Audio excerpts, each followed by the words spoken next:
First off, I'd like to say that I'm sorry for not responding to any of the comments on my last post. I was feeling rather sad and decided it would be better not to spread my bad vibes. Then again, I cannot claim that I'm doing any better at the moment. As of me writing this, I'm riding shotgun in my manager's pickup truck, and Dale hasn't said a word in 2 hours. He's just staring at the road ahead of us, clutching the steering wheel so hard, his knuckles have turned white. He's muttering incoherent stuff I can't understand, but I keep hearing the words shit and damn it amidst his ramblings. So I assume the rest is PG-13 as well. I don't feel like cursing. I don't feel like much of anything at all. I recognize this to be the same sense of emptiness and numbness that Nathan had described to me. Thankfully, I've stopped convulsing about an hour ago. It was really hard throwing up without leaving the truck, and at the same time, trying not to stain the seats. I ended up having to stick my head out the window because Dale couldn't stop driving every time. To be honest, I didn't even know he owned a truck. I mean, what does a guy like Dale even need a Colossus like this for? I guess it really isn't that important, though. I should probably explain how he got here, and why we're on the lam. When I woke up this morning, I really tried to hide the way I was feeling. Standing in front of my bathroom mirror, I took care of the brown bird nest that was my hair, after I had tossed and turned all night. My eyes were bloodshot, and my cheeks swollen with tears. I had been crying myself to sleep. I fixed myself a bowl of cereal for breakfast, and sat down with it on the couch, still in nothing but a top and underwear.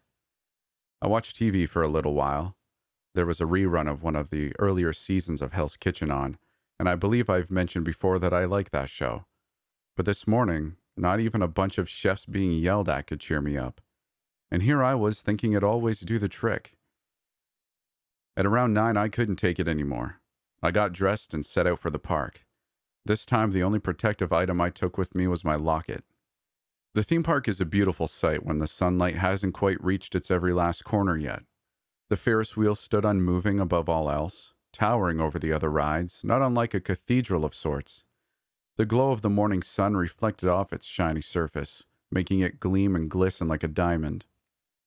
I walked through Hollywood's sparkling streets and stood still for a while to listen to the pianist's quiet music coming from inside his restaurant. It truly is quite soothing. The horror-themed section was lying in utter silence. I found the nurse standing in front of her funhouse again, staring off into the distance. I waved at her, though I knew she couldn't see me. Mr. Scratch was sitting outside of his shelter. It was as if he had been expecting me, as if he knew something was wrong. I hugged him. I squeezed my fingers underneath his metal collar to scratch his neck. I patted him on the head between his two horns. I stroked his black fur. He seemed a bit put off by my bleak demeanor. When the tears began rolling down my cheeks again, he pressed his head against my side as if to comfort me. "Good boy," I whispered, my voice shaken by sobs. I fed him one last time. I had brought him a lamb shank I had bought on my way to the park. He tore it to shreds and gobbled it down, just like he had on our first day. I watched, barely able to comprehend that I would not be seeing him again. Maybe I would if I ever were to come back to the park as a visitor, but it wouldn't be the same. I knelt down beside him and leaned onto him. "That next handler of yours is going to be one lucky bastard," I muttered into his fur. "I'll totally beat them up if I'll ever meet them." My heart was heavy in my chest when I left the horror section for Twinvale Point. How I was going to miss this beautiful dry place.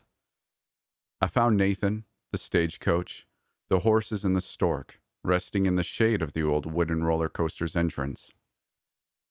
Nathan appeared to be happy to see me at first, but once he noticed that I had been crying, the smile quickly faded from his face.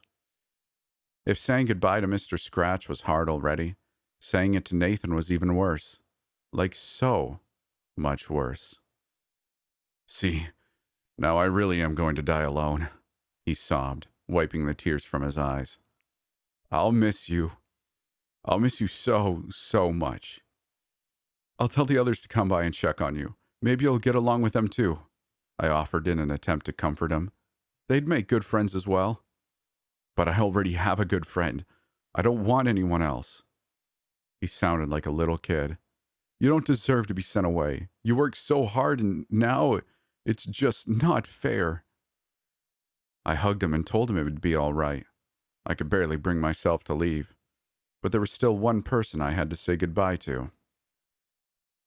On my walk through the western town, I took some time to take in everything I had grown so fond of over the years, for one last time. My necklace was bouncing up and down on my chest as I began to jog a little, just for fun, and eventually its fastener got tangled up in my hair, which I was not wearing in a ponytail for once. I had to stop and carefully remove it, but of course it put up a fight and ripped out some of my hair when I pulled it out. I cursed and decided to just keep it wrapped around my left wrist, like a bracelet, for the remainder of my walk. I found the laughing cowboy relaxing in the large saloon my coworkers and I had used as a meeting room a little while ago. He was simply sitting on a bench in the back, his feet casually resting on top of the table in front of him. He immediately swung down his legs and sat upright when I entered. "Hi," I greeted him. My voice was raspy and my throat sore from all that crying. I just wanted to say that I'm not gonna come back here. This is my last day at the park." I swallowed hard. "So, thank you for everything." The cowboy stood up. His eyes were wide and incredulous.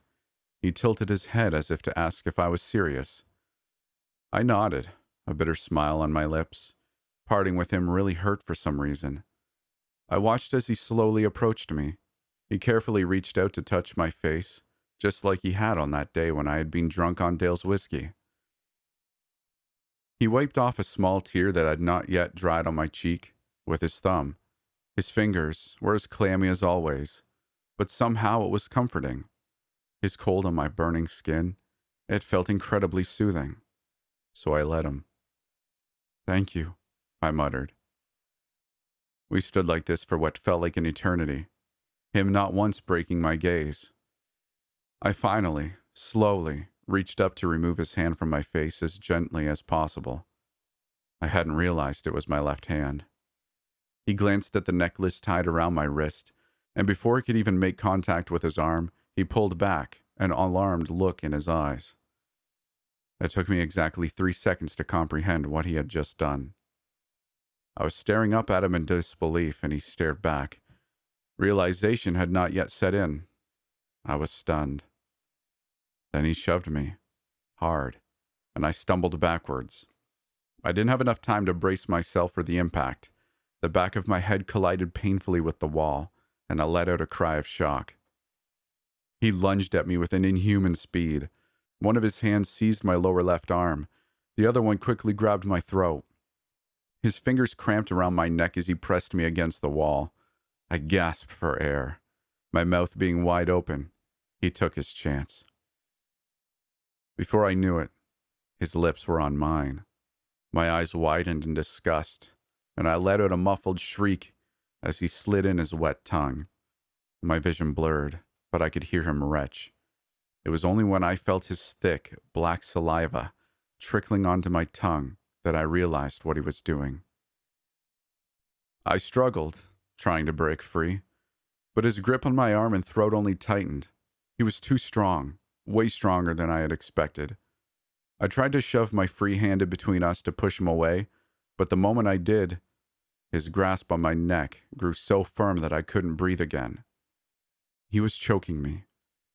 He closed the distance between us, pressing his chest against mine, forcing me to stay still. I tried to kick him, ramming my knee into him again and again, right between his legs. He ignored me.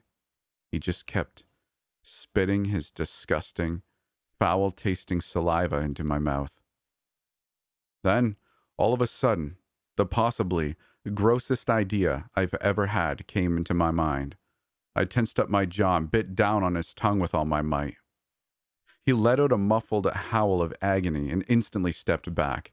But before I could spit out the black liquid that had gathered in the back of my mouth, he had already placed his hand over it, his palm forbidding me from parting my lips. Despite the obvious pain he was in, the fingers of his other hand remained firmly locked around my lower left arm. Pressing my chin up and squeezing my lips closed, he let out a low hiss. His narrowed eyes stared at me scorningly. Even though his voice did not form a single word, I knew what he wanted me to do. I shook my head against his fierce grip, whimpering quietly through forcibly clenched teeth. A smirk crept across the cowboy's lips as he reached up and used two of his fingers to pinch my nose closed. Now I really couldn't breathe anymore. My mind was racing, but I could no longer refuse. I needed to breathe. I needed air. Despite my every need to retch, to get rid of this despicable flavor on my tongue, I pressed my eyes shut and swallowed. As soon as I had done so, he let go of me and I sunk to the floor, gagging and gasping for air. I couldn't see clearly. My head was spinning and my throat was burning. I tried to get up, but the moment I did, I felt his boot press down onto my shoulder, forcing me to stay in place. He was smiling again now, a cold, cruel smile I had never seen on him before. He slowly increased the pressure of his foot on my shoulder, causing me to sink to the floor once again. I attempted to touch him with the locket, but when I tried to raise my arm, he stomped on it with unsettling precision. I let out a whimper of pain as he dug his heel into the soft inside of my elbow. I let my head drop to the floor in resignation. Warren. The cowboy instantly stumbled back, the painful pressure of his boot lifting from my arm. I pushed myself up with effort, only to see Dale standing in the doorway. He was holding his gun, aiming it at the pretender. Warren, get away from her now, he commanded very calmly. The cowboy backed off. Dale nervously ran his hand through his sand-colored hair. Leia, come here, he ordered, not once breaking the cowboy's gaze. I slowly rose to my feet. My knees felt like jello. I quickly stumbled over to my manager, grabbing onto his arm for support. The laughing cowboy stared at us with hateful eyes. Mouth agape, I turned to face my manager. This couldn't be happening, I remember thinking. Dale growled and shook his head. Shit, he muttered under his breath. Then he pulled the trigger. He shot the cowboy 4 times, then spun around and shoved me outside. Run! Run! He bellowed. But upon realizing how wobbly I was on my feet, he grabbed me by the wrist and pulled me along. We ran, or rather stumbled, all the way over to the employee entrance. The revolver, he gasped. Leia, where's the revolver I gave you? At home, I stammered. Damn it, we need to get it first. I'll explain everything as soon as we're away from here. Now come on, go. With that, he ushered me over to a small car standing in the back of the employee parking lot. We got in and he drove me home, telling me to grab only my most important belongings, the revolver and a change of clothes. He waited outside while I got my stuff, and then we drove over to his place. There, we changed cars. And here we are, on the road in Dale's black pickup truck. A backpack holding my clothes, revolver, and whip is resting between my feet. I've stopped asking my manager to explain what happened, partly because he kept telling me we weren't far away enough yet, and partly because it's all slowly falling into place on its own. Dale just told me we would take a break at some rest stop soon. He's been driving for hours now. He's probably starting to get tired. I would offer to drive for him, but he won't tell me where it is he's taking me. I have so many questions. The foul taste of Warren's saliva hasn't faded from my tongue yet. I wonder how Nathan could simply overlook it when he drank it with his Coke all those years ago. I'm dazed and confused. I keep looking at myself in the rearview mirror to see if anything has changed about my face yet, but everything appears to be normal for now. I have no clue why. I hope Dale will clear this up too, once he'll finally talk to me again. I wonder when it will start.